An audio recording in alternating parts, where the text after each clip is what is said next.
Another day, another.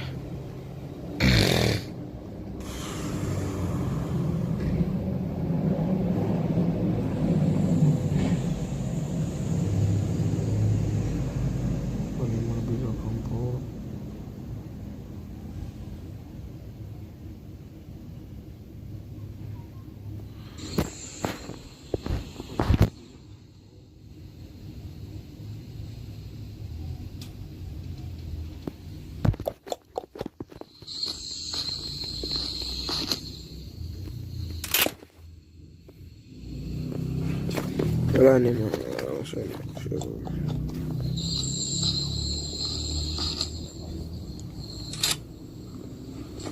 Wala naman.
Sawa that one bad bugag. That's a try to make it think about like.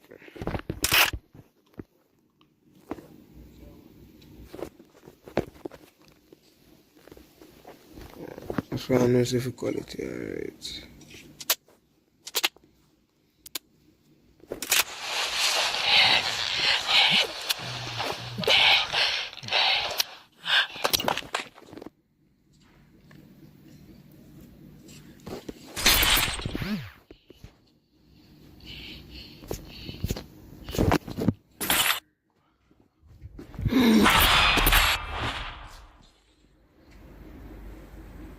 Girl, and early.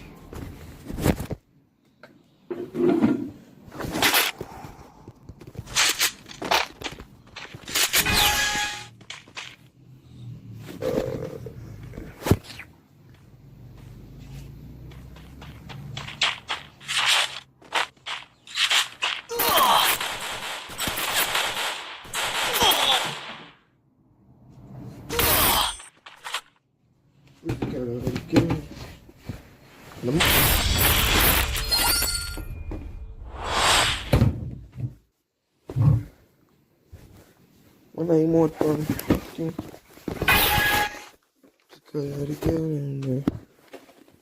Ready?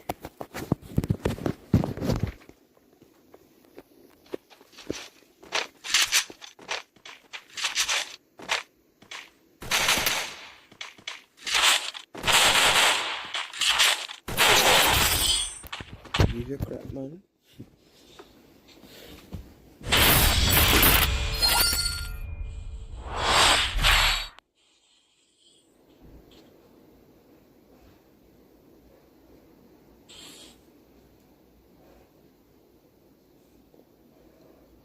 If you change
I miss it.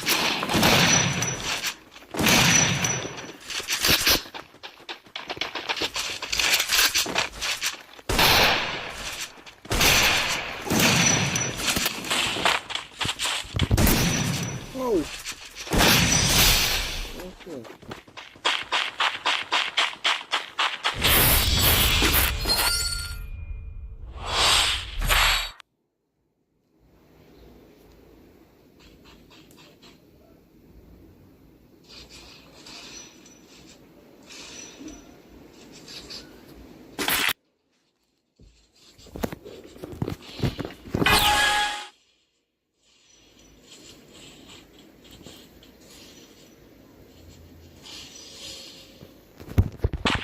Good.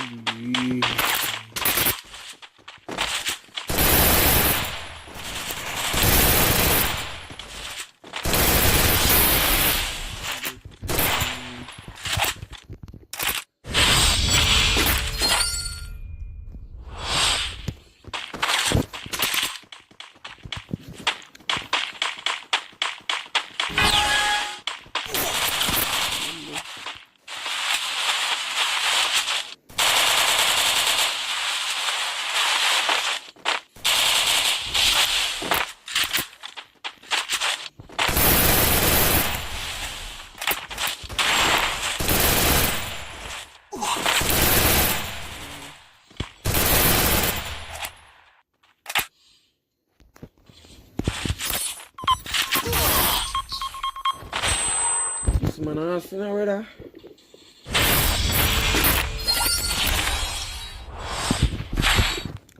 for the bunch. I should have the project looking.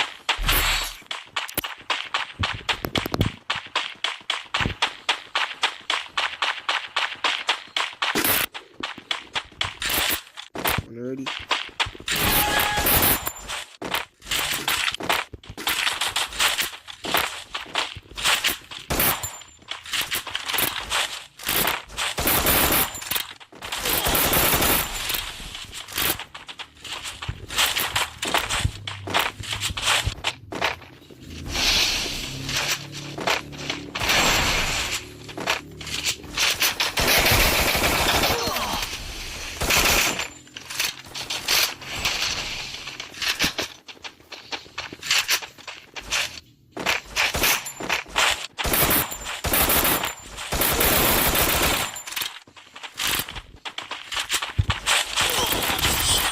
Man, what the fuck?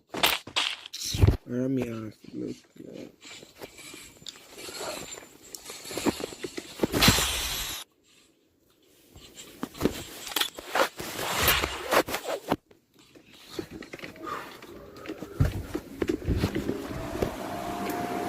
Put it on again.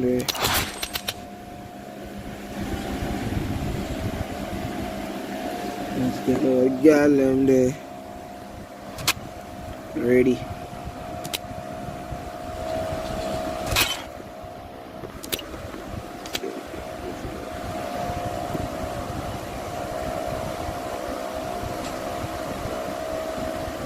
Hold on. How far?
Reset game.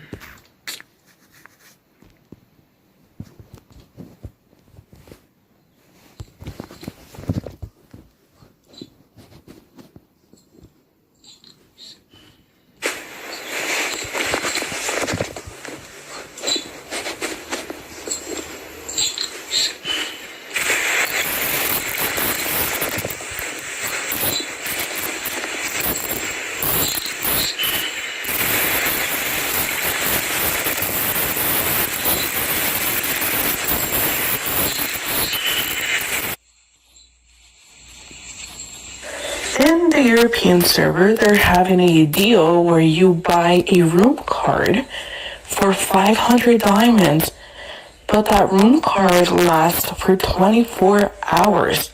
24 hours! Just using a room card over and over and over again as many times as you want, just for 500 diamonds.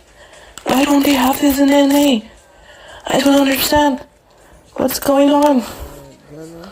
Just using a room card over and over and over.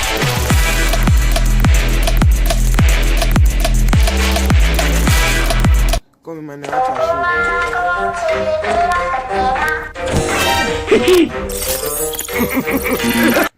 Hi, Mystery Recapped here. Today, I'm going to explain an American prison comedy film called Big Stan. Spoilers ahead. Watch out and take care. Stan Minton is a real estate agent living in LA who has everything he wants in life. He is filthy rich and has a beautiful wife, Mindy, who he cheats on, loves. Stan has a unique way of selling properties to his clients. He usually cheats them out of a small amount, which has over the years grown large. Hence, one day, he is arrested for first-degree fraud. He is found guilty and is told that he will get a sentence of at least 3 years in prison. Desperate to find a way out, he asks his lawyer to bribe the judge. The lawyer does as told, but the conviction is absolute. By faking a charity event, he only manages to get Stan 6 months free time before being imprisoned. After the hearing, the lawyer suggests Stan take a long trip to Brazil and never return, but he cannot do so because all of his assets have been frozen. Stan has no choice but to live the next few months in fear of what is about to come. Starting that day, he does everything quicker because of the limited time. One evening, he is on a date with Mindy, who wants to have a kid so she won't be alone when he is gone. Stan thinks the idea is absurd because they will have to give up the kid for adoption when he returns. He dreads the idea of having children, which creates a rift in his relationship with his wife. Mindy storms off after his comment, while Stan drives to a bar at random. While drinking, he notices a man beside him with a tattoo about going to prison. He asks the guy for tips on prison life and offers him $100 to talk. The man starts by saying that the prison guards do not care about the inmates and their fights. The prisoners could kill each other, but as long as they don't escape, they let you do anything.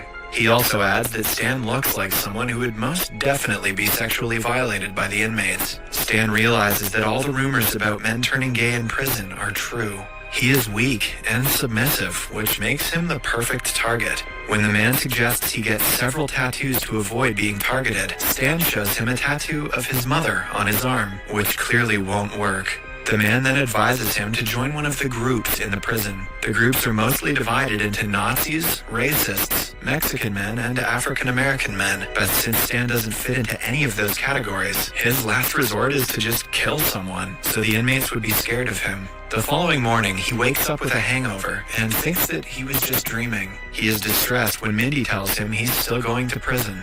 To uplift him, she mentions his special quality is that he always finds a way. This encourages Stan, and he makes it his mission to become an alpha in the next 6 months. Effective immediately, he exercises every day and gets a tattoo on his behind to make it less attractive. He also joins a karate class, but is bored when asked to learn the basics. He challenges the teacher and gets in a fight with one of the kids, which results in him being thrown out of the establishment. This is when he meets an old man named the Master. He impresses Stan by breaking a hole in the wall with no effort. He is Stan's only hope to learn self-defense before going to prison. Hence, he brings the old man home to train with him. The master starts living with them, much to Mindy's annoyance. On his first day of training, Stan is woken up at 5 in the morning by blood from an animal liver pouring on his face. Then, the master makes Mindy blend ox pancreas and horse tongues to make a smoothie for her husband. His methods of training are different and over the top. Some days he hits Stan with a flaming stick, while other days he hangs him by his skin to test his endurance. He also feeds Stan a variety of weird food, like scorpions and snakes. Mindy, who is tired of the master smoking all around the house, asks her husband to get rid of him. That night, Stan pretends that they are being robbed and makes Mindy think she is about to be sexually assaulted. It turns out that he is doing this to make her feel what he is feeling. When Mindy stops panicking, she packs her luggage and leaves, claiming that she doesn't want to be with him anymore, and who can blame her? The master is delighted that she left, because with only men in the house, the training can get tougher. For the next 5 months, Stan works hard without resting. By the end of it, he manages to take the master by surprise in combat. For his last test, he goes to fight the karate teacher who once threw him out of his class. Stan defeats the man easily and completes his training. He is finally ready to defend himself when he needs to. The master and the lawyer drop him off at the court. Mindy has still not talked to him, but she watches him secretly from inside her car. Stan finally goes inside and is transported to the prison on a bus. Immediately, a guy tries to touch him inappropriately, but Stan teaches him a lesson. At the prison, they are welcomed by Warden Gask, who kindly asks them to not trouble the guards. But other than that, they can do anything they please to each other. During the cavity check, the new inmates are asked to strip and bend over. The guards are horrified to see Stan's behind that he is modified to make it look unpleasant. Following the cavity check, he goes to his cell and meets his roommate, Larry. To assert his dominance, he asks Larry to take the lower bunk. Later, Larry tells him about the prison guards, who have basically formed a gang. The first gang is a group of black men, the second one is a team of Mexican thugs, the third one is Nazis, and the fourth one is racists. Then, there is a group of scientists who are great at killing people by talking too much. Lastly, he is introduced to the most dangerous sexual predator of the block, Big Raymond. Raymond is terrorizing a new inmate when Stan approaches him and challenges him in front of everyone. They get into a fight where Stan uses self-defense techniques taught by the master to beat him easily. Impressed by his skills, the leader of the Nazi group, Patterson, tries to invite him to their team, but Stan just beats him up as well. Then he is approached by the African-American team, who are furious that he fought Big Raymond. Stan tries to avoid the fight, claiming that he is also black. However, the leader orders his team to attack, and a fight breaks out. The guards enjoy the show while Stan defeats them efficiently. After the commotion, the entire prison is afraid of Stan. People make way for him everywhere he goes. They all establish him as the alpha of the prison and call him Big Stan. A young guy named Robbie, who he saved from Raymond earlier, comes to thank him, but Stan dismisses him, claiming that he didn't fight those guys for anyone other than himself. Later, Warden Gask calls Stan to his office and reveals that he pushed some buttons to get Stan in this specific prison. It turns out that Gask is planning to take over the prison property and build an estate. Since Stan is an experienced realtor, he wants his help to find out any flaw in the documents relating to it. In turn for his help, Stan is offered to be freed after only a year of imprisonment. The idea piques his interest, and he agrees to help. He asks Gask how he is going to get rid of the prison, but the warden wants to keep that part a secret. In the meantime, the groups of inmates have joined hands to teach Stan a lesson. While he is showering one day, Patterson attacks him with a knife made out of a melted toothbrush and a razor blade. In turn, Stan brings out his nunchaku, made of soap bars and a shoelace. He easily beats Patterson up and sends him to the hospital. Stan misses his wife desperately and wants to meet her. He contacts his lawyer to see if she has sent him the divorce papers. To his relief, she hasn't yet. After that, he begins to work on the warden's project. He is introduced to a Vietnamese mafia-turned-politician, Dang, who is Gask's partner on the project and is helping him sabotage the prison. Stan overhears them talking about their plan to get rid of the prison from the property. He finds out that they are about to make the inmates fight each other, so the guards shoot some of them. That way, the Board of Governors will have to consider closing the prison altogether because it is not being managed properly. Stan feels like it is his responsibility to help the inmates, even though they want to kill him. The following day, he arranges a meeting to set some rules and boundaries in the prison. First, he throws away all their violent video games and movies because they are a bad influence. Then, he declares sexual assault as a punishable crime. Anyone who does it has to answer to him directly. When the men whine, he asks them to just be involved in consensual sex instead. The concept is new to them, but they agree to do it anyway. During the next lunch break, Robbie and some men approach Stan's table and thank him for making the no assault rules. Stan tries to pass it off as him asserting dominance, but Robbie knows that he cares about their well-being. At another table, Big Raymond and his new boyfriend can be seen enjoying a meal together. They are in a happy relationship, thanks to Stan. Robbie and his group, along with Big Raymond and his boyfriend, join Stan's group. After that, Stan is given a letter addressed to him by Mindy. He had written to her, apologizing for doing what he did, and now she wants to meet with him. Over the next couple of days, if anyone gets into an argument, they come to Stan to solve it. Eventually, everyone starts liking each other and living in harmony. One day, Mindy comes to visit Stan, and the two make love. At the same time, Gask is informed about what Stan has been up to. The man is furious at him for solving the inmates' conflicts. Stan is dragged away in the middle of his special time with Mindy. Gask calls him out for trying to sabotage his plan, and threatens to make Dang kill him if he doesn't follow their orders. The following day, Stan calls his lawyer to ask for his opinion. The lawyer suggests he do as told because Gask is a powerful man. After the call, Stan tells everyone that their problem is not his responsibility and they can go back to how they were before he came to the prison. Soon, the fights start to break out again. Robbie approaches Stan in the cafeteria, but he throws the poor guy's plate to ask him to go away. Even Larry is disappointed in him. He tries to walk away, but Stan stops him and asks him to stay away from the metal fence at noon. Larry realizes that Stan is being forced into doing something he doesn't want to do. He tells all the other inmates about this, and they start to plan something.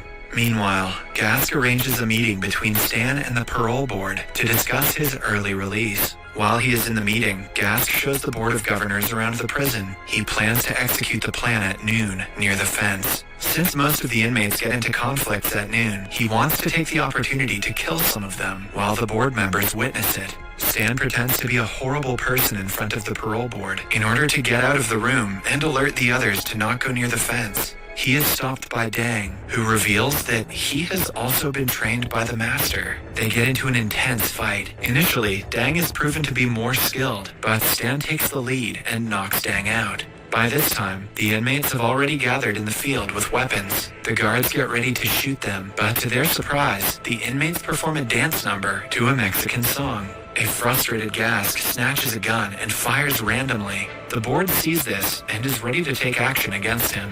Before going down, Gask wants to kill Stan, but he is saved by Mindy. It is revealed that she had been training with the master for the past 6 months. The scene then cuts to 3 years later. Stan has finally completed his prison time and is returning home. His fellow inmates wish them goodbye, and Patterson even gets a tattoo of his face on his belly. Having a Nazi tattoo your face on their stomach. Talk about squad goals. Mindy and the master come to pick him up with his 3-year-old daughter in tow. Subscribe for more videos like this, turn on notifications, and leave a like to help the channel out. Thank you for come to pick him up with his 3-year-old daughter in tow. Subscribe for more videos.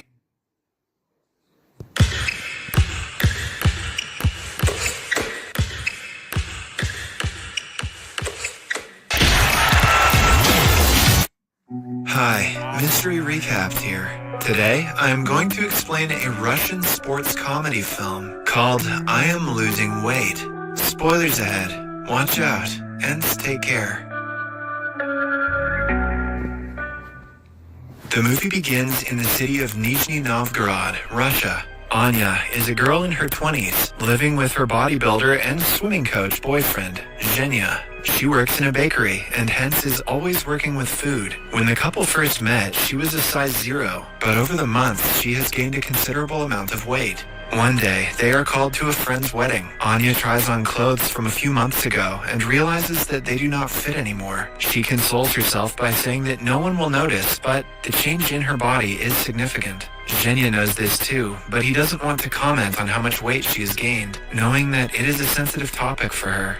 After trying on a few clothes and ripping some in the process, Anya finds a decent one and gets ready. When Zhenya gets a look at her in the dress, his face drops in shock. She is no longer the girl he was in a relationship with before. He doesn't want to be seen with her at the wedding because all of his friends from the fitness industry.